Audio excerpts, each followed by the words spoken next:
बात भी मैंने हुर्रियत में की है, इसी पर सजा मिली है, आप वो बात छोड़ गए।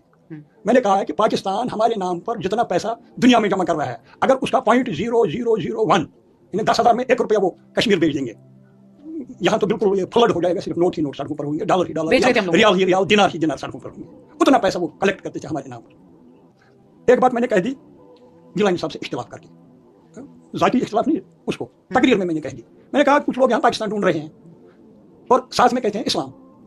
पाकिस्तान कौन सा इस्लामी मुल्क है, वहाँ कौन सी इस्लामी हुकूमत है? ये डायरेक्ट हमला उन्हीं पर था।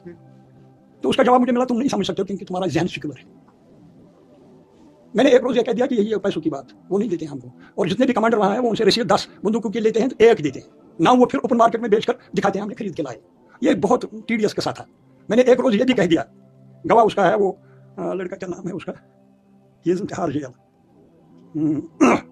मसरत आलम, बैठे हुए थे कमरे में, मैं भी आ गए, कह रहे थे पाकिस्तान वगैरह वगैरह। मैंने कहा पाकिस्तानी नहीं हूँ मैं, क्यों दखल दे दूंगा आपके मामला में? उन्होंने कहा फिर भी कहो। पता नहीं मेरे को क्या बीमारी लग गई। मैंने कह दिया यकीन ले लो, अगर पाकिस्तान 1 इंच ज़मीन इस कश्मीर की लेगा तो अगर मैं मर गया हूँगा तो मेरी कब्र पर आकर पेशाब करना। कहता हूँ, इस वक्त नहीं कहता हूँ, मैंने 4-5 बातें हुर्रियत में की है जिन पर मुझे सजा भी मिली है, और जिसकी वजह से मुझे अल्लाह ने बचाया गंगा में हाथ धोने से। में आपने इतना वायलेंस देखा, कश्मीर इतना ट्रांसफॉर्म हुआ, कभी उतार कभी चढ़ाव, कभी इतना खून रेजी, आपको लगता है कश्मीर बदल चुका है, बदल रहा है, ट्रांसफॉर्म हो रहा है? तो हमने काफी सारे इंसिडेंट्स इस 2025 में भी देखे। देखिए, इस पर तो आप मुझे बनाएंगे किसी का चमचा, ये किसी पार्टी का चमचा है। अगर आप पुरानी हिस्ट्री देखेंगे, जो कुछ अब हो रहा है ये पहले भी होता था। Assistances, financial assistances of common people, Hindustan की जितनी भी सुविधाएं थी वो पहुंच जाती थी यहाँ। लेकिन ये जो प्रेजेंट सिस्टम ऑफ दिल्ली है, इन्होंने ये डायरेक्टली, मैं इससे मुतमईन हूँ, डायरेक्टली उसको जो बेनिफिशियरी है उसके खाते में डालते हैं। वरना ये आता था पहले भी, लेकिन चंद खातों में जाता था, चंद घरों में पहुंच जाता था।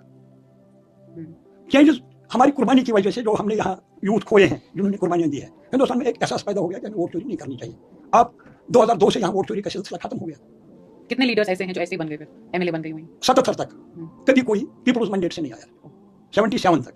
75 का जो अकार्ड है उसके बाद 77 में फ्री एंड फेयर इलेक्शन यहाँ हुए।